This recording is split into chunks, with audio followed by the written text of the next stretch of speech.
Eu quero, nesta noite, trazer uma mensagem, que na verdade é uma série de 3 semanas seguidas. Esse domingo hoje, o próximo domingo e o outro domingo, nós vamos estar falando sobre esse assunto, sobre a volta de Jesus, amém? Amém, irmãos? Amém. Nós, o povo de Deus, precisamos estar preparados para essa que os primeiros cristãos chamavam de a bendita esperança, que era a conclusão da nossa vida aqui na terra e o início da nossa vida com o Senhor no céu. Normalmente, quando a gente fala sobre escatologia é o estudo das últimas coisas, sobre o futuro, sobre o que virá. Quando a gente fala em escatologia, muitas pessoas têm medo, têm pavor, porque eles associam logo com monstros, terremotos, pestes, pragas, tudo aquilo que às vezes o livro de Apocalipse menciona. Mas tem pessoas que até têm medo de ler o livro de Apocalipse porque eles acham que é um livro de terror. E na verdade, o livro de Apocalipse é um livro altamente consolador, porque ele foi a resposta que Deus deu para João quando estava preso na ilha de Patmos, uma ilha no mar Egeu, uma colônia penal. Ele tinha sido enviado para lá como prisioneiro, e ele estava clamando a Deus, porque os cristãos estavam sendo mortos à espada em Jerusalém. Naquela época o sangue corria nas ruas, porque eles estavam matando muitos cristãos. E João estava lá na ilha de Patmos, orando a Deus e dizendo: Deus, eles estão matando o teu povo, vai acabar com a igreja. E Deus respondeu para João, mandando seu anjo. O próprio Jesus também veio e falou, dizendo: João, eu sei, eu estou no controle, fica tranquilo que nós estamos cuidando. E ele passou a mostrar uma série de coisas que João entendia por aqueles símbolos, o que significava para o povo que estava recebendo e também para os que iam receber mais na frente. Então, o livro de Apocalipse é um livro consolador. Outra coisa é, se você já entregou sua vida para Jesus, você não precisa ter medo dessas coisas, porque a Bíblia diz: quem ouve a minha palavra e crê naquele que me enviou tem a vida eterna, não entrará em juízo, mas passou da morte para a vida. Você já foi perdoado por Jesus, você é um seguidor de Jesus. Essas coisas são, que fala Apocalipse, muitas vezes algumas pragas e coisas, são juízos de Deus para aquelas pessoas que desprezaram, que rejeitaram o Senhor. Mas nós somos o povo de Deus. A Bíblia mostra claramente que nós vamos ser arrebatados dessa terra, vamos ser tirados. No momento exato, Deus vai fazer essa grande retirada do seu povo da terra. Amém? Então preste muita atenção. Nós vamos começar lendo 1 Tessalonicenses capítulo 5, versículo 1 a 6. Diz assim: irmãos, no que se refere aos tempos e às épocas, não há necessidade de que eu lhes escreva, porque vocês sabem perfeitamente que o dia do Senhor virá como ladrão à noite. Quando andarem dizendo paz e segurança, eis que sobrevirá repentina destruição, como vêm as dores de parto à mulher que está para dar à luz, e de nenhum modo escaparão. Mas vocês, irmãos, não estão em trevas, para que esse dia os apanhe de surpresa, como ladrão. Porque vocês são filhos da luz e filhos do dia. Nós não somos da noite nem das trevas. Assim, pois, não durmamos como os demais. Pelo contrário, vigiemos e sejamos sóbrios. Olha só, é tão interessante que o apóstolo Paulo, escrevendo para Tessalônica, ele começa dizendo: olha, quanto ao tempo e às épocas, para vocês da igreja, eu nem preciso escrever muita coisa, porque vocês sabem muito bem que o dia do Senhor virá como ladrão à noite. Mas logo a seguir ele diz assim: mas vocês não estão em trevas, para que aquele dia vos apanhe de surpresa. Ele fala assim que o dia do Senhor virá como ladrão à noite para aqueles que não conhecem o Senhor, para aqueles que estão alheios à Bíblia. Paulo entendia uma coisa, e eu espero que ele não esteja enganado, porque quando ele disse: vocês que são crentes sabem tudo, vocês estão aguardando, vocês não vão ser pegos de surpresa, porque os sinais do tempo estão bem claros. Ele dizia: eu estou escrevendo para aqueles que estão lá fora, porque vocês aqui dentro devem saber. Então, se você e eu nos interessamos por esse assunto, e devemos nos interessar porque é o desfecho da nossa história, nós temos que ler a Bíblia, nós temos que buscar a Deus, nós temos que orar para que nós sejamos preparados para esse dia. Então, eu fico muito feliz que cada um de nós possamos, a partir de agora, começar a pesquisar, ler mais, querer saber mais sobre isso. Porque quando nós estamos atentos a essas verdades, nós estamos nos fortalecendo na fé, nós estamos nos segurando, nos tornando livres de tentações, de coisas que podem nos tirar do sério. Quando você não tem certeza do que vai acontecer depois, você pode se desviar pelo caminho. Mas se nós formos ligados à palavra de Deus, nós não vamos ser surpreendidos como os demais. Nós não vamos ser pegos de surpresa. A Bíblia fala também, quando diz que virá como um ladrão de noite. Às vezes a gente pensa, que comparação, né? Comparar Jesus com um ladrão. Não, na verdade não é Jesus. São as características do que vai acontecer. Por exemplo, um ladrão vem sem aviso. O ladrão não liga para o dono da casa e diz, olha, te prepara aí porque eu estou indo aí arrombar a sua casa. Não. O ladrão vem quando ninguém espera. O que Jesus está dizendo, o que Paulo está dizendo aqui, é que esse dia vai chegar sem aviso. Pode ser hoje à noite, amanhã, daqui 1 ano, 10 anos, não sabemos. Nós temos a obrigação de estar preparados para esse dia. Amém, irmãos? Outra coisa que é característica do ladrão é que ele vem e ele só leva o que tem valor. Jesus vai buscar a sua igreja e ele vai buscar um povo na terra que tem valores, um povo que tem caráter, um povo que anda com ele, um povo que é nascido de novo. Quando você nasce de novo, você agrega valor, porque você se torna filho de Deus. O ladrão, quando entra na casa, ele procura só as coisas que têm valor. Uma vez o ladrão entrou na minha casa. Nós estávamos para Pacaraima pregando o evangelho. Quando nós chegamos lá, uma meia-noite, 1 hora da manhã, a casa estava arrombada e estava tudo revirado, roupa pelo chão e coisa assim. E teve tantas coisas que ele achou, mas não levou, porque ele só queria coisas de maior valor. Eu até pensei, se eu fosse o ladrão, eu teria levado isso, teria levado aquilo, mas ele não quis. Ele só levou as coisas de maior valor. Irmão, Jesus ia buscar um povo que entregou a sua vida a Ele, um povo que é filho de Deus, um povo que tem o evangelho no coração, um povo que se chama pelo teu nome, pelo seu nome. Essa é uma característica. Agora, nós cristãos precisamos estar alertas e entender os sinais dos tempos. Paulo diz, vocês estão inteirados disso. Uma vez Jesus falando com os fariseus, ele chamou hipócritas. Vocês sabem, no fim do dia, vocês sabem se vai chover ou não no outro dia. Vocês dizem, amanhã vai amanhecer chovendo, ou amanhã vai fazer muito sol. E ele disse, hipócritas, vocês conhecem até as coisas do céu e da terra, e vocês não entendem os sinais dessa época. Vocês não estão atentos para as coisas que estão acontecendo. Irmão, se nós prestarmos atenção, o mundo está clamando. Os acontecimentos mundiais, políticos, econômicos, em todas as áreas, estão nos mostrando que o dia está chegando, e nós precisamos estar prontos. Amém? Eu lembro que quando o meu pai era vivo, a gente não tinha nenhuma previsão meteorológica, mas ele dizia, amanhã vai amanhecer chovendo, ou então amanhã vai fazer muito sol. Quando ele queria ver a hora, ele fazia assim, um 4 aqui, fazia assim, aí a sombra do joelho, aonde dava que ele sabia que hora era, 10 horas, 9h30, 11 horas. Jesus estava dizendo para os fariseus, vocês sabem isso também, mas vocês não estão atentos para as coisas desse mundo que apontam para a volta de Jesus. Ele disse, vocês estão errados em não conhecer as Escrituras nem o poder de Deus. Então nós temos que orar e buscar a Deus sobre isso.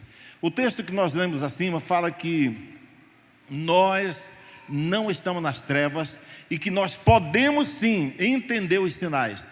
Ele virá como ladrão à noite para aqueles que estão desapercebidos, mas quem estiver vigiando vai saber o momento certo. Amém? Então é sobre isso que nós vamos falar. Agora, nós temos um papel aqui na terra que é de propagar o evangelho, de anunciar as boas notícias, para preparar as pessoas para a volta de Jesus. E nós temos alguns tipos de pessoas, pelo menos 3 tipos de pessoas que fazem parte da igreja ou não. Primeiro tipo de pessoas são aqueles que não sabem que Jesus vai voltar. São as pessoas que estão vivendo aí fora de qualquer jeito, né, nos carnavais da vida, sem se preocupar com o dia de amanhã, sem se importar com Deus, sem saber que elas estão correndo perigo, sem saber que uma hora Jesus vai voltar. Para esses, nós temos a obrigação de ir lá e anunciar: Jesus vai voltar, te prepara. Ele prometeu em João capítulo 14, ele disse: eu venho buscar vocês, eu vou preparar lugar, e quando estiver preparado eu vou voltar e vou levar vocês. Então nós temos a obrigação de avisar esses desavisados que Jesus vai voltar. O segundo tipo de gente são aqueles que acreditam que Jesus vai voltar, mas não estão preparados. Esses estão no meio das igrejas. Tem muitas igrejas, muitos cristãos estão vivendo assim. Eles sabem que Jesus vai voltar, mas não estão preparados. E a nossa responsabilidade é de adverti-los, de admoestá-los. Irmão, se prepara, porque ele pode vir como um ladrão de noite. Quando você menos esperar, ele virá. Como aquelas 5 virgens imprudentes que estavam junto com as outras 5 prudentes, faziam parte da mesma denominação, da mesma igreja, caminhavam juntos, estavam indo para o encontro do noivo, dormiram juntas, mas 5 delas estavam preparadas. Quando o noivo chegou, elas entraram. E aí outras 5, embora caminhando junto, estando na mesma direção, não estavam preparadas. E quando o noivo chegou e as 5 primeiras entraram e a porta se fechou, e depois as atrasadas chegaram, elas bateram na porta: Senhor, Senhor, abre para nós.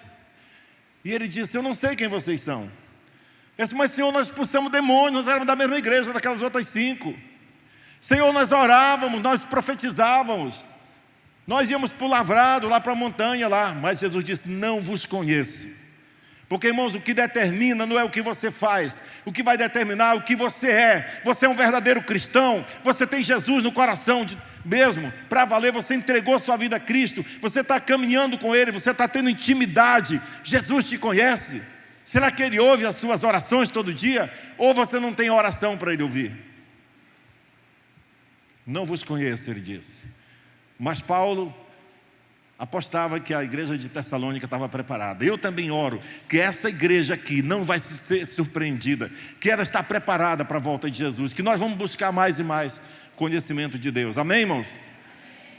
E o terceiro tipo de pessoa é aquele que sabe que Jesus vai voltar e está preparado. Com esse nós vamos celebrar, nós temos prazer de estar juntos, fazer comunhão e dizer: glória a Deus, aleluia, Maranata, vem Senhor Jesus, aleluia. Quem está preparado para a volta de Jesus? Aleluia! Diga: Maranata! Essa era a saudação dos cristãos. Ora vem Senhor Jesus, vem depressa Senhor Jesus. Aleluia! Isso é maravilhoso. Agora, nós devemos estar preparados para esse momento. Quais são os sinais? Existem sinais da vinda de Jesus? Irmãos, não há dúvida, para nós cristãos pelo menos, não há dúvida de que nós estamos nos aproximando rapidamente do maior acontecimento da história da humanidade, a volta do nosso amado Salvador Jesus Cristo, o Senhor, o Rei dos Reis, para nos buscar. Aleluia! Uma vez um repórter, eu vi no livro sobre um determinado jornalista, um repórter, não sei, que numa emissora de televisão, o apresentador perguntou: você como jornalista, qual o sonho da sua, qual a cobertura da sua vida? Qual seria o evento que você desejaria assim máximo cobrir? E ele disse: o sonho da minha vida era poder cobrir o arrebatamento da igreja, ou seja, filmar, registrar o arrebatamento da igreja. Eu também pensava: se eu fosse jornalista, eu também queria ser aquele cara que vai publicar. Depois eu pensei: não quero não, porque eu ia ter que ficar, né? Porque os que vão ser arrebatados vão subir para a glória, as câmeras vão cair, talvez não vai até registrar, mas não vai servir para nada, porque nós vamos subir para a glória. Então isso é incomparavelmente melhor do que qualquer outra situação. Isso é maravilhoso. Então, nós estamos nos aproximando rapidamente da volta de Cristo. E a minha primeira pergunta para você é: você está preparado para esse dia? Que preparação é essa, pastor? Intimidade com Deus. Você se relaciona com Ele todo dia, você lê a Bíblia, você ora, você dá valor às coisas de Deus, você está apegado a Ele, tendo intimidade para ser conhecido por Ele, para não correr o risco de ouvir: eu não vos conheço. Isso é muito importante pensarmos nisso. Agora, em relação a esse assunto, escatologia, existem várias correntes escatológicas, ou seja, interpretações diferentes, e que nós temos que respeitar cada uma. Pelo menos 4 eu vou mencionar aqui. São teólogos que estudaram com foco e eles acreditam diferente do que nós hoje acreditamos aqui, ou que outros acreditam. Então são coisas que nós não podemos desprezar, nem julgar, nem ignorar.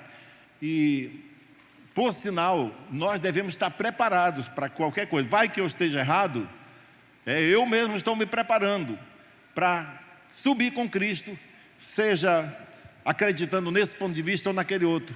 O importa é que nós estejamos com o Senhor.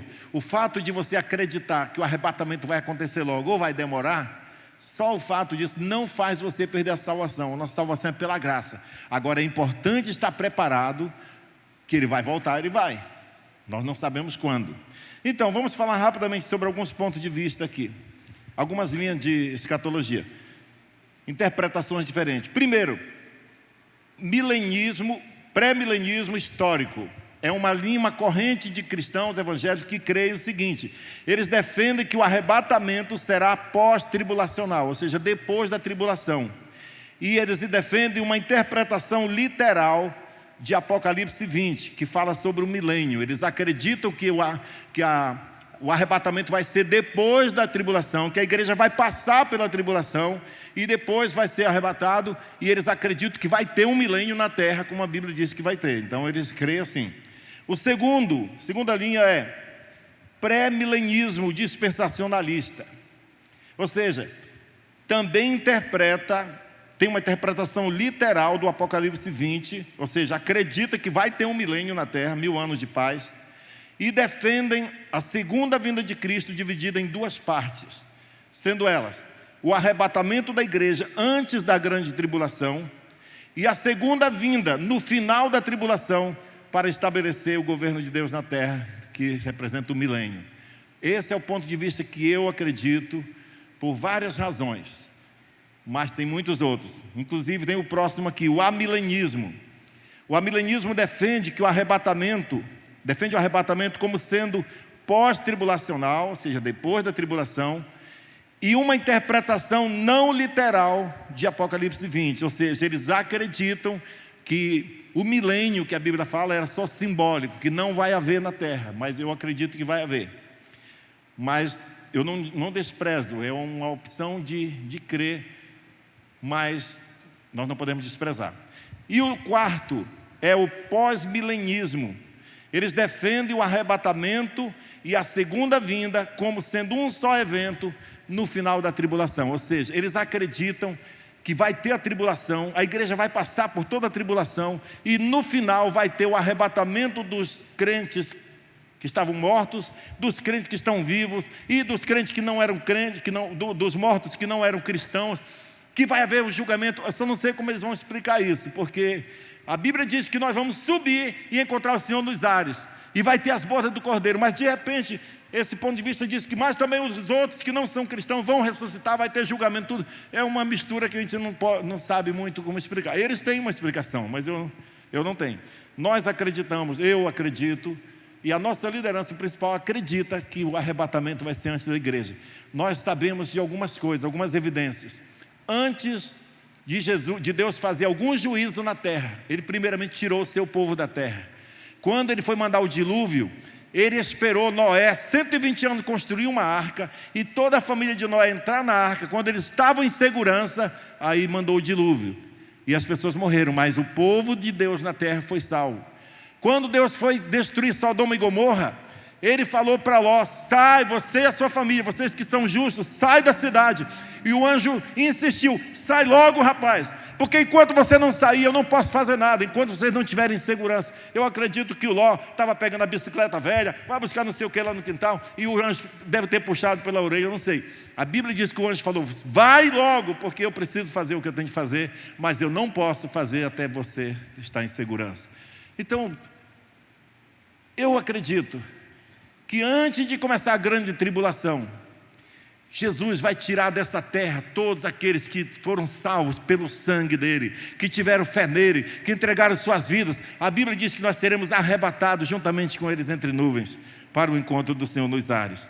Então, eu quero ler agora o próximo texto, que é 1 Tessalonicenses, capítulo 4, versículo 13 em diante, que diz assim: irmãos, não queremos que vocês ignorem a verdade a respeito dos que dormem, para que não fiquem tristes como os demais, de novo os demais, que não têm esperança.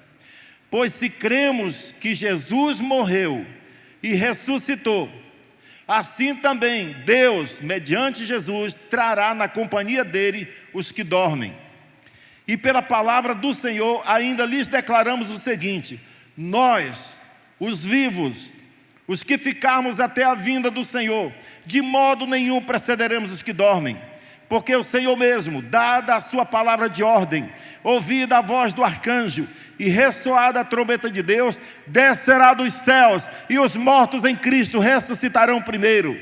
Depois, nós, os vivos, os que ficarmos, seremos arrebatados juntamente com eles entre nuvens, para o encontro do Senhor nos ares. E assim estaremos para sempre com o Senhor. Consolai-vos, pois, uns aos outros com estas palavras. Olha só, irmãos, vai ser assim. É muito empolgante. De repente pode acontecer hoje à noite. Nós estamos vivendo uma época que todos os sinais apontam que Jesus está para voltar. Agora, ele diz que os mortos em Cristo ressuscitarão primeiro. Irmãos, primeiro eu quero falar, quantos de vocês já perderam um parente que era crente, que morreu em Cristo? Era cristão e morreu. Nós vamos vê-lo de novo. Eu vou ver a mamãe de novo. Você vai ver o seu ente querido que morreu em Cristo, naquele momento do arrebatamento, sabe? E nós vamos sair da sepultura sem bico de papagaio, sem perna quebradas, nada, perfeito, um corpo glorificado, a Bíblia diz. O que vai acontecer nesse dia, sem aviso, a Bíblia diz que é como um ladrão de noite. Depois que começar a tribulação, irmão, depois do arrebatamento, tudo é cronometrado. Tem 3 anos e meio de governo do anticristo, mais 3 anos e meio de grande tribulação. Logo depois dos 3 anos e meio vai ter a guerra do Armagedon, e logo depois disso vai ter o milênio. Então está tudo cronometrado. O que vai acontecer de uma forma iminente, sem ninguém esperar, é o arrebatamento. Por isso nós temos que estar preparados para isso. Agora, a Bíblia diz: quando o arcanjo der a ordem, ouvida a voz do arcanjo e ressoada a trombeta de Deus, parararã, a Bíblia diz: descerá dos céus. Jesus vai aparecer nas nuvens. O nosso amado Salvador vai aparecer nas nuvens. Eu não sei como vai ser, mas vai ser um negócio muito espetacular. E de repente os mortos, as sepulturas vão explodir, pum, e vai sair o cara vivo lá de dentro. Eu fico pensando naqueles lugares onde, naquelas grandes hidrelétricas, que pessoas morreram, ficaram soterradas embaixo de grandes placas de concreto. De repente, aquele concreto vai explodir, pum, como foi a pedra lá do túmulo de Jesus, e vai sair a pessoa viva. E a Bíblia diz: depois, nós os vivos, esse depois é imediatamente depois, porque assim, quando tocar a trombeta, os mortos em Cristo, os que eram cristãos quando morreram, vão sair da sepultura, e imediatamente todos nós, crentes que estivermos vivos, a Bíblia diz, seremos arrebatados juntamente com eles entre nuvens. Vamos subir juntos para o encontro do Senhor nos ares, e assim estaremos para sempre com o Senhor. Consolai-vos uns aos outros com essas palavras. Essas são as palavras do Senhor. Essa é a maior verdade de todos os tempos. Aleluia! Maranata, ora vem, Senhor Jesus. Não é lindo isso, irmãos? Não é empolgante? Sabe, olha, algumas pessoas falam o seguinte: naquela época de perseguições da igreja primitiva, e até alguns tempos atrás, as pessoas tinham só 2 opções na vida: ou elas eram de Cristo e às vezes eram mortas por causa disso, ou elas escolhiam seguir Jesus ou escolhiam sua própria vida, como foi o caso de Sadraque, Mesaque e Abednego. Daniel foi para a cova dos leões, e tantas outras pessoas no Estado Islâmico recentemente que foram degolados por causa de Cristo. As pessoas que estão fechadas com Deus, elas têm 2 opções: ou a sua vida ou Jesus. Mas nós hoje do século 21 temos muitas opções: ou é Jesus, ou são nossos prazeres. Nós não abrimos mão das nossas vontades, e por isso muitas vezes não estamos preparados para a volta de Jesus. Mas eu quero conclamar essa igreja hoje para começar uma nova rotina de oração, uma nova rotina de estudo da palavra, uma nova rotina de intimidade com Deus. Amém, irmãos? Amém. Aleluia. Baseado nesses textos que nós acabamos de ler e em outros textos sagrados, eu acredito e anuncio, prego, que o arrebatamento de todos os que morreram em Cristo, juntamente com todos os crentes vivos, acontecerá logo antes de começar a grande tribulação, porque Deus vai nos tirar dessa terra. E a volta de Cristo, quando Ele vier para a terra, porque nessa primeira vinda, Ele vai vir até nas nuvens. A Bíblia não diz que Ele vem na terra, Ele vem até as nuvens. Somos nós que vamos subir, encontrar com Ele nos ares, a Bíblia diz. Mas na segunda vinda, depois da tribulação, Ele virá para a terra. A Bíblia diz que os seus pés estarão sobre o Monte das Oliveiras, em Jerusalém. Ele vai governar o mundo durante 1 milênio. Ele vai destruir os exércitos inimigos que estarão cercando Israel naquele dia. Mas esse é assunto para domingo que vem. Então eu creio assim, e nós temos que estar preparados para a volta de Cristo. Se Ele vier assim, dessa forma, ou for do jeito que os outros estão ensinando, nós devemos estar preparados para a volta de Jesus, independente da corrente teológica que você e eu seguimos. As profecias que dizem respeito à segunda vinda de Cristo estão se cumprindo progressivamente. É uma coisa que está acontecendo rápido. Em Mateus, no capítulo 24, de 1 em diante, diz assim, o seguinte: Jesus saiu do templo e enquanto caminhava, os seus discípulos se aproximaram dele para lhe mostrar as construções do templo. Ele, porém, lhe disse: vocês estão vendo todas essas coisas? Em verdade lhes digo que não ficará aqui pedra sobre pedra que não seja derrubada. Olha só, os discípulos estavam mostrando para Jesus o orgulho dos judeus, porque aquele templo, do templo de Jesus, era o segundo templo. O primeiro templo de Salomão tinha sido derrubado, destruído, mas Herodes tinha construído o segundo templo. E esse, aliás, foi Zorobabel quem comandou a construção do segundo templo. Mas Herodes tinha feito uma reforma que começou 10 anos antes da sua morte e só terminou no ano 64. Quando Jesus e os apóstolos estavam lá falando sobre o templo, eles estavam vendo um templo que ainda estava em reforma, mas era tão dinâmico, tão poderoso. Quem já foi em São Paulo e já viu o templo de Salomão, do Edir Macedo lá? Não é espetacular aquela arquitetura? Você olha assim, meu Deus, que coisa linda. Agora imagina, naquela época, um templo que continha ouro, revestido de ouro, uma coisa grandiosa. Os discípulos estavam dizendo como se fosse... Eu lembro quando o pastor Sabá chegou aqui, depois construíram a orla ali, eu quis levar ele lá para dar pastor Sabá, vem ver como a nossa cidade está ficando bonita. Olha só a orla que foi construída aqui. Eu estava mostrando para ele. Eu penso que isso não chega nem aos pés da emoção que os discípulos estavam naquela hora, mostrando para Jesus o orgulho dos judeus. E Jesus disse: isso aí tudo vai ser derrubado, não vai ficar nenhuma pedra em cima da outra. Eles ficaram calados, tanto é que só volta a falar no assunto quando eles estão já no Monte das Oliveiras, bem depois. E no ano 70, depois de Cristo, os romanos destruíram, mais ou menos 40 anos depois que Jesus falou isso, aquele templo foi destruído, incendiado, que o ouro que tinha ali derreteu e entrou entre as pedras do alicerce, e os romanos escavaram e tiraram pedra por pedra para resgatar o ouro. E cumpriu o que Jesus disse, nenhuma pedra ficou em cima da outra. Até hoje, eles acham que é mais ou menos o local, mas nem tem certeza, porque ficou tão destruído totalmente. Então, no versículo 3, os discípulos lá no Monte das Oliveiras agora perguntam para Jesus. Jesus estava sentado no Monte das Oliveiras, quando os discípulos se aproximaram dele, em particular, e lhe perguntaram, lhe pediram: diga-nos quando essas coisas vão acontecer, e que sinais haverá da sua vinda e do fim dos tempos? Jesus respondeu: tenham cuidado para que ninguém vos engane. Para quem foi que ele disse, cuidado para ninguém te enganar? Quem era que estava falando com eles? Com ele? Os discípulos, a igreja, os crentes. Cuidado para ninguém te enganar, porque muitos virão em meu nome, dizendo eu sou o Cristo, e enganarão a muitos. E vocês ouvirão falar de guerras e rumores de guerras. Fiquem atentos e não se assustem, porque é necessário que tudo isso aconteça, mas ainda não é o fim. Então, preste atenção nessa frase, ainda não é o fim. Versículo 7: porque nação se levantará contra nação e reino contra reino, e haverá fomes e terremotos em vários lugares. Porém, todas essas coisas são o princípio das dores. Então, ainda não é o fim, quando ele falou do templo. Depois ele falou de guerra, rumores de guerra e tantos terremotos, mas ainda isso é o princípio das dores. E continua no versículo 9: vocês serão entregues para serem maltratados e os matarão. Vocês serão odiados por todas as nações por causa do meu nome. Nesse tempo muitos hão de se escandalizar, trair e odiar uns aos outros.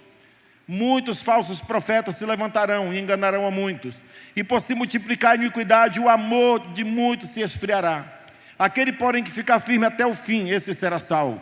E será pregado este evangelho do reino por todo o mundo, para testemunho de todas as nações. Então virá o fim. Então, quando ele falou do templo lá, ele disse, mas não é o fim. Depois ele falou dos outros sinais, disse, mas é só o começo das dores. E quando ele diz, quando o evangelho for pregado no mundo todo, então virá o fim. Irmãos, nunca houve uma época que se tornou tão possível o evangelho ser pregado no mundo todo, através da internet, através das rádios, televisão, de tantos meios. Sabe, eu acredito que nós estamos beirando o final da grande colheita. Eu acredito que o evangelho está chegando nesses lugares. Às vezes a gente pensa, porque não tem um missionário lá. Mas tem muita gente que ouve o rádio. Desde que eu era jovem, solteiro, eu ouvia a rádio Transmundial, que transmitia de hora em hora num idioma diferente, para muitas nações. Imagine hoje. Mas, versículo 16. Então, é o versículo 15. Quando, pois, vocês virem situado no lugar santo, o abominável da desolação, de que falou o profeta Daniel, quem lê, entenda. Está escrito, quem lê, entenda. Ele abre um parêntese para falar, como interprete isso aqui. Aí continua. Então os que estiverem na Judéia fujam para os montes. Isso aconteceu tudo no momento lá da destruição do templo, da invasão dos romanos. Quem estiver no terraço, não desça para tirar alguma coisa da sua casa. E quem estiver no campo, não volte atrás para buscar sua capa. Ai das que estiverem grávidas e das que amamentarem naqueles dias. Orem para que a vossa fuga não aconteça no inverno, nem no sábado. Porque nesse tempo haverá grande tribulação, como nunca houve desde o princípio do mundo até agora, e nunca haverá jamais. Se não houvesse abreviado aqueles dias, ninguém se salvaria. Mas por causa dos escolhidos, tais dias serão abreviados. Então, se alguém disser a você, orem, aqui está o Cristo, ou ali está ele, não acreditem. Porque surgirão falsos cristos e falsos profetas, operando grandes sinais e prodígios, para enganar, se possível, até os próprios eleitos. Eis que tenho predito isso a vocês. Portanto, se disserem a vocês, eis que ele está no deserto, não vão lá. Ou se disserem, eis que está aqui no interior da casa, não acreditem. Porque assim como o relâmpago que sai do oriente e se mostra no ocidente, assim será a vinda do Filho do Homem. Onde estiver um cadáver, aí se ajuntarão os abutres. Porque assim como o relâmpago que sai do oriente e se mostra até o ocidente, assim será a vinda do Filho do Homem. Tu lembra, Miriam, daquela canção? Quando nós convertemos, cantava demais essa música. Então se verá o Filho do Homem vindo sobre as nuvens com poder e glória. Porque assim como o relâmpago que sai do oriente se mostra no ocidente, há de ser a vinda do Filho do Homem. Eu já recomendei para o Cleito cantar domingo essa música aqui, para ele treinar.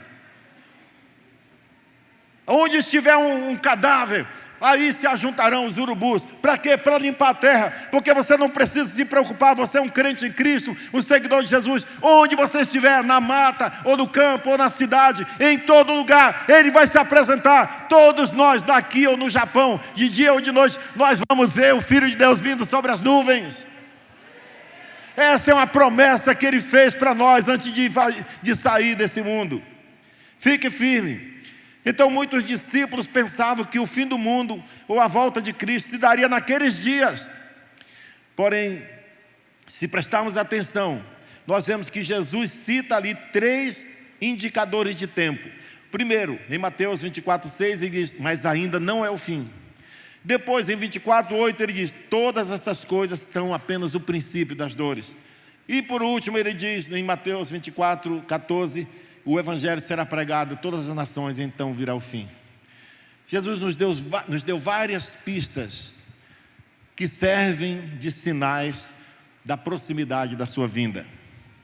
Ele disse que próximo da sua vinda haveriam muitos sinais. Um deles era grande apostasia.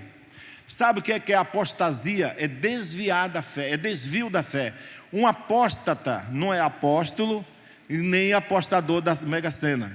Apóstata é aquele que desviou da fé, mesmo sendo crente, mas ele não crê mais na essência do evangelho, na salvação pela graça. Ele começa a inventar doutrinas, ele começa a mudar a sua conduta, ele começa a criar doutrinas falsas. Ele não crê mais que a salvação é pela graça de Deus. Sabe, isso é terrível. Não é o apóstata, não é aquele que saiu da igreja e voltou para o mundo e bebeu cachaça, não. É aquele que perdeu a essência de Cristo, que não está mais orando como devia, que não está mais tendo intimidade com Deus, que não depende mais de Deus como era no princípio. Outra coisa que Jesus falou foi guerras, o aumento de guerras. Irmãos, só no século 20 morreram 90 milhões de pessoas em guerras. 90 milhões só em guerras, fora acidentes, fora doenças. 90 milhões de pessoas morreram no século 20 em guerras.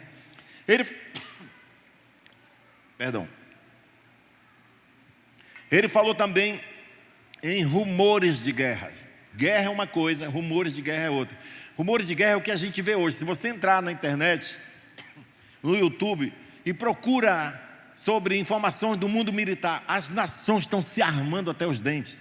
Você vê a Coreia do Norte testando mísseis. Você vê o Japão se armando para combater a Coreia se for invadida. A China fazendo bases militares. A Rússia expondo seus novos armamentos. Os Estados Unidos se preparando. E uma nação, até o Brasil está se armando agora com aqueles caças supersônicos, Gripen. Armamento poderoso. Todas as nações estão se armando. Isso é rumores de guerra. Nós estamos vivendo isso já. As nações falam de paz, mas gastam milhões em armamento de guerra.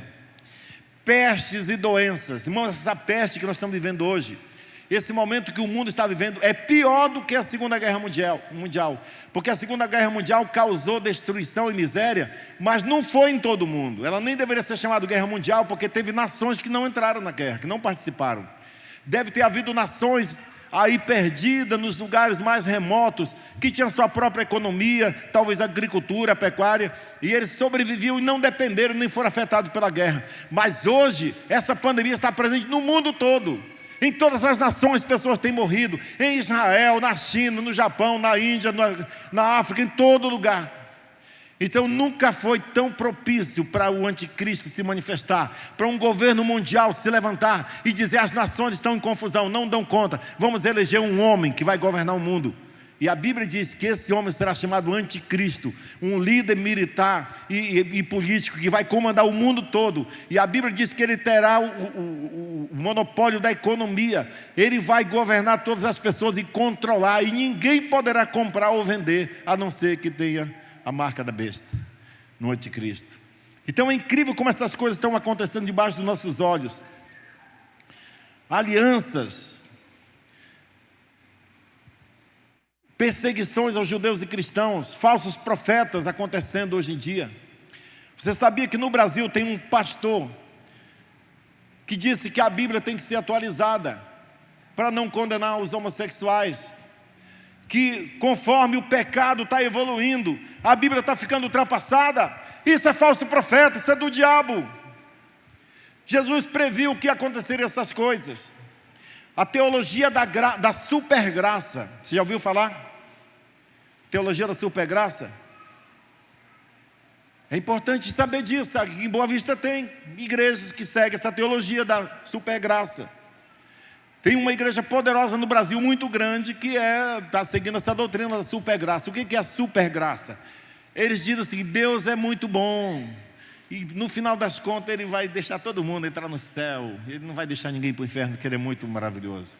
E as igrejas estão cheias de pessoas que não têm compromisso com Deus, porque a porta é larga, entra de qualquer jeito e permanece assim. Mas eu não quero fazer parte dessa igreja. Eu quero fazer parte da igreja que foi lavada pelo sangue de Jesus e que tem intimidade com Ele e que vence o pecado e que está cada dia caminhando para a santidade. Amém, irmãos? É esse o povo que Deus vem buscar. Prepare-se para esse dia maravilhoso, porque está chegando. O amor de muitos se esfriará. Irmãos, nunca houve numa época em que a gente vê tantos crentes de mal com o outro, negando perdão, não querendo ajudar ninguém, falta de amor, o amor esfriando das pessoas. Nós precisamos ficar alertas e atentos. Esses são os sinais. Lembra que o apóstolo Paulo disse: vocês não estão em trevas, irmãos, vocês podem conhecer os sinais dos tempos. Vocês têm que olhar para essas coisas e observar que o tempo está chegando. Mas ele disse que o evangelho será pregado por todas as nações, então virá o fim. Agora, será que nós estamos perseverando até o fim? Será que nós vamos perseverar? Será que nós vamos nos manter firmes? Será que nós não estamos tão acomodados? Sabe, muitas pessoas nessa pandemia esfriaram na fé, estão acomodadas. Nós transmitimos o culto para servir aqueles irmãos que não estão podendo vir para a igreja, para servir idosos, pessoas doentes, mulheres com bebês, mas pessoas boas estão optando por ficar nas suas casas só por causa do seu comodismo. Não estão congregando, porque é na congregação, na igreja, no convívio com as pessoas que nós crescemos espiritualmente. Você não cresce por causa da minha pregação aqui, você cresce por causa dos relacionamentos. Você ofende alguém e pede perdão, você é ofendido e perdoa, e isso vai nos fazendo crescer como povo de Deus. A Bíblia diz em Hebreus capítulo 10, versículo 25: não deixemos de nos reunir como igreja, segundo o costume de alguns, mas procuremos encorajar-nos uns aos outros, ainda mais quando vocês veem que se aproxima o dia. Então eu acredito que nós que estamos ouvindo essa mensagem, você aí no estacionamento, você que está participando aí pelo YouTube, você está tomando uma decisão, como eu creio que eu estou tomando também, uma decisão de ficar mais vigilante, de nos preparar para esse momento glorioso que Jesus vai fazer acontecer na nossa vida. A Bíblia nos fala de um homem da iniquidade, o anticristo, que vai assumir o governo mundial na terra, e só ainda não aconteceu por causa daquele que agora o detém. A Bíblia diz, por causa do Espírito Santo que habita na igreja. Irmão, se a igreja não existisse, ou se deixasse de existir, esse mundo não seria mais habitável.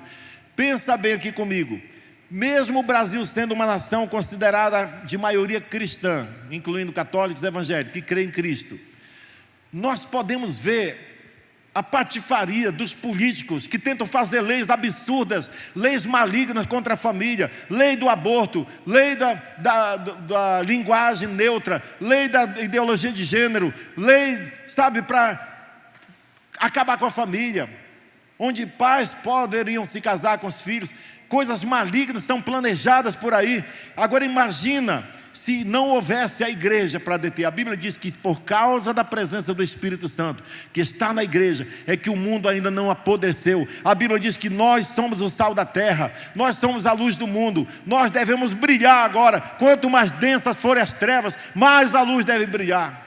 Eu acredito que é a hora de nós nos prepararmos, fazendo o nosso trabalho de evangelizar, de ganhar novas pessoas para Cristo. Sabe, irmãos, muito tempo atrás eu pensava, como que é possível fazer alianças? Porque nós acreditamos que quando Jesus voltar vai ter um templo construído em Jerusalém. Porque os judeus, eles valorizam demais isso, e é onde eles vão clamar por Deus, naquele templo, e Jesus vai salvar ele. Agora, como que era possível fazer um templo naquele lugar, se os muçulmanos estão liderando ali e não deixam nenhum judeu entrar? A pastora Daphne, da Inglaterra, aquela que já veio aqui algumas vezes, quantos lembram? Daphne. Ela vai muito para Israel. Ela disse que ela conversando com várias autoridades religiosas de Israel, eles disseram para ela que todo o material para a construção do templo já está pronto. Só está esperando Deus fazer alguma coisa. Alguns judeus pensam que Deus vai mandar um raio, vai destruir aquela mesquita. Ou eles pensam que os judeus mesmo vão meter um trator e derrubar, ninguém sabe. Mas ela disse que os judeus falaram, todo o material pré-moldado está pronto, que pode ser construído em 7 dias aquele templo. E dizem também, ela diz também que agora com essas alianças de paz está nascendo uma esperança de que alguém vai encabeçar uma aliança entre os árabes, muçulmanos, judeus, que vai fazer com que os muçulmanos permitam que os judeus construam seu templo ao lado daquela mesquita. E olha só, no mês de setembro de 2020, dia 15 de setembro de 2020, houve algumas alianças com autoridades religiosas de todo o mundo. Numa reportagem do Jerusalém Post, o chefe da agência de inteligência de Israel disse que ele acredita que a Arábia Saudita vai normalizar suas relações com Israel por esses tempos. Ou seja, isso mostra algo tão tremendo, porque era impensável que um avião de Israel pudesse cruzar o espaço aéreo da Arábia Saudita. Era impensável. Hoje já é permitido. Então as alianças estão se fechando. Recentemente o Papa, junto com várias lideranças mundiais, líderes islâmicos, líderes hindus, líderes evangélicos da Alemanha, líderes judeus e líderes civis, fizeram uma aliança onde assinaram vários documentos. Olha aí as imagens. Assinaram documentos dizendo, vivamos em paz, somos todos irmãos. Sabe o que essa aliança vai resultar depois? Quando o mundo islâmico e o mundo cristão e judaico se unificarem, eles vão dizer, agora não vai mais ter guerra, nós vamos viver em paz. Você respeita a minha religião, eu respeito a sua. E aí eles vão ter que fazer uma lei dizendo, não pode mais evangelizar. Porque evangelizar o outro é preconceito contra a religião dele. Ninguém poderá convidar o outro para a sua religião. Tem que respeitar ali a religião de cada um. Irmãos, vai chegar o tempo que vai ser proibido totalmente ter cultos nas igrejas como nós temos hoje. Aproveite agora para você louvar a Deus, para você se relacionar com irmãos, para você ir atrás de novas pessoas, porque vai chegar o dia que vai ser fechado. E eu lhe digo uma coisa, as igrejas que vão permanecer são as igrejas que têm vínculos de discipulado, de células, que podem se reunir escondido, porque muitas igrejas que não têm esse vínculo vão se perder no meio do caminho, porque vai ser proibido, vai ser fechado as igrejas, mais cedo ou mais tarde, está previsto isso. Agora, eu lhe digo uma coisa, você está preparado, fazendo o seu propósito acontecer? Qual é o mandamento de Deus para nós hoje? O que Jesus espera de nós hoje? A Bíblia diz que Jesus falou antes da sua ida, quando ele estava para subir ao céu, a Bíblia diz que ele chegou com seus discípulos e falou, ide, fazei discípulos de todas as nações, batizando-os em nome do Pai, do Filho e do Espírito Santo, e ensinando a guardar todas as coisas que vos ordenei, e eu estarei com vocês todos os dias até a consumação do século. Quando ele terminou de falar isso, ele os abençoou. Enquanto ele estava abençoando, a Bíblia diz que ele foi subindo, até subir nas nuvens. E 2 anjos, está em Atos capítulo 1, versículo 1 a 8, a 11, por aí. 2 anjos, na hora, se apresentaram para os discípulos e disseram, vocês estão olhando para cima para quê? Por quê? Esse Jesus que acabou de subir na vista de vocês, voltará do mesmo modo como viram subir. Então, eu entendo o que eles estavam dizendo. Por que vocês estão olhando para o céu? É hora de fazer o trabalho, é hora de ir atrás das pessoas, é hora de cumprir o mandado dele. Ele não decide fazer discípulos. Irmãos, eu quero convocar essa igreja toda para começar a discipular uns aos outros, para começar a pastorear uns aos outros, para começar a olhar à sua volta e sentir falta de um irmão e se interessar de ligar para eles, irmão, bora para a igreja, irmão, vou te buscar aí domingo que vem, mas não deixar ninguém ficar para trás. É hora da gente cumprir o nosso propósito, sabe? Você está fazendo o que Jesus mandou você fazer, por que razão você ainda fica nesse mundo salvo? É para cumprir esse mandado de Jesus, de fazer discípulos, de conectar as pessoas, de reunir o máximo possível. Sabe, se você não tem uma célula, você mora longe daqui, está longe de uma célula, começa a sua própria célula, começa o seu próprio GE, começa a reunir pessoas para orar na sua casa, ou vá orar na casa dos outros, mas conecte, comece a juntar o maior número possível, porque nós somos o corpo de Cristo e temos uma tarefa a fazer. Estar preparado para a volta de Jesus não é conhecer tudo, tudo que vai acontecer. Qual é o ponto de vista certo? Qual é aquele do amilenismo ou do pós-milenismo, pré-tribulacionista? Qual é? Não, eu não interesso qual é o certo. O mais interessante é que nós gastemos o nosso tempo hoje conquistando vidas para Cristo, trazendo pessoas para perto do Senhor, pastoreando essas pessoas. Amém, irmãos? Vamos fazer isso. Vamos começar uma nova fase agora de paixão, de interesse pelas pessoas. Porque isso aqui não é o mais importante, o importante é isso aqui, são as pessoas. Amém, irmãos? Isso é muito importante. Hoje é o dia da salvação. É dia de fazer uma entrega total ao senhorio de Cristo. Se você estava vivendo um cristianismo vago, raso, superficial, se interesse agora pela volta de Jesus. Porque se você estiver bem consciente da volta de Jesus, eu duvido que você vai querer ficar parado. Eu duvido que você vai querer ficar na inércia, vendo as pessoas indo para o inferno. Não! Quando a gente tem consciência do que está prestes a acontecer, nós vamos para cima, e nós vamos com garra, e Deus vai nos abençoar e nos ajudar. E nós vamos ganhar multidões para Jesus. Amém, irmãos? Amém, aleluia. Tem algumas advertências, nós já vamos caminhar para o final. Algumas advertências aqui, em Apocalipse capítulo 3, versículo 11. Diz assim: venho sem demora, conserva o que tens, para que ninguém tome a tua coroa. Eu vou cuidar da minha coroa.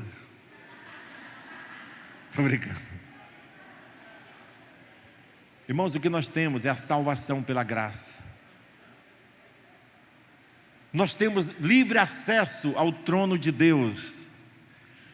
Não deixa ninguém tomar essa sua glória, essa coroa que você tem, coroa em Cristo. Eis que venho sem demora, conserva o que tens, para que ninguém tome sua coroa. Apocalipse 22, 12 diz: eis que venho sem demora, e comigo está o galardão, que tenho para retribuir a cada um, segundo as suas obras. Cada um vai receber, segundo as suas obras. No domingo que vem nós vamos falar sobre o que vai acontecer depois do arrebatamento, porque nós vamos subir para a glória. O que vai ficar acontecendo aqui na terra é muito espetacular. Milhares de pessoas ainda vão ser salvas, como que pela dor, porque eles vão ver, eles já sabiam do Evangelho, não estavam preparados, não subiram, mas quando eles viram que foi real, Jesus já veio, já levou o povo dele, eles vão correr atrás, e eles vão confessar Jesus, e eles vão dar vida por isso. A Bíblia diz que são milhares e milhares e milhares que vieram de grande tribulação, e lavaram suas vestiduras no sangue do Cordeiro, e vão passar pela tribulação, e no final nós vamos ver o que vai acontecer em Israel, quando Jesus vai descer montado num cavalo branco. Vai ser tremendo isso aí, para os que estão aqui na terra, e nós estaremos juntos, porque nós viremos com Cristo nessa época. Mas o que nós aguardamos imediatamente, antes disso tudo acontecer, é o arrebatamento. Olha só, eu vou ler esses últimos versículos aqui. 1 Coríntios 15, 51 a 58, diz assim: eis que vos revelo um mistério, nem todos dormiremos, mas todos seremos transformados, num momento, num abrir e fechar de olhos, ao ressoar da última trombeta. A trombeta soará, os mortos ressuscitarão incorruptíveis, e nós seremos transformados. Aleluia. Eu não vou mais andar 29 e 30, vou andar direito, que eu vou ser transformado, o corpo glorificado. Eu não vou mais ficar limitado a uma parede dessa. Nós vamos poder dizer: vou lá em Jerusalém agora? Vamos, já estamos lá. Aleluia. Um corpo glorificado semelhante ao de Jesus. Sabe o que a Bíblia diz? Agora que nós estamos aqui em Boa Vista, crente, salvo, a Bíblia diz: agora nós somos filhos de Deus, mas nem sabemos o que nós vamos ser ainda. Sabemos de uma coisa, que nós seremos semelhantes a Ele, porque haveremos de vê-lo como Ele é. Uma glória maior nos aguarda. Isso deve motivar você e eu a andar com Cristo, a dizer não para o pecado.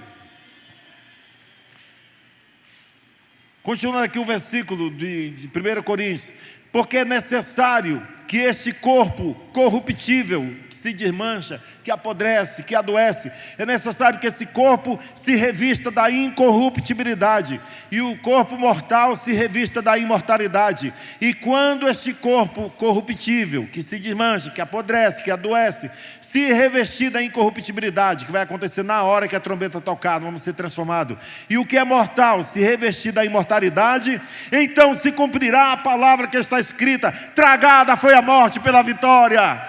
Aleluia, nós vamos gritar vitória, seremos inalcançáveis pela morte. A morte não terá mais domínio, nem doença, nem tentações. Nós seremos livres para sempre. Aleluia. Onde está, ó morte, a tua vitória? Nós vamos gritar: cadê, morte, o teu poder? Nem me pega. Aleluia. Onde está, ó morte, a tua vitória? Onde está, ó morte, o teu aguilhão? O aguilhão da morte é o pecado, e a força do pecado é a lei. Graças a Deus que nos dá a vitória por meio de nosso Senhor Jesus Cristo. Portanto, meus amados irmãos, sejam firmes, inabaláveis e sempre abundantes na obra do Senhor, sabendo que no Senhor o seu trabalho não é vão. Como é que se prepara para a volta de Jesus, pastor? É parando de estudar? É parando de trabalhar? É parando de fazer a nossa casa? Não!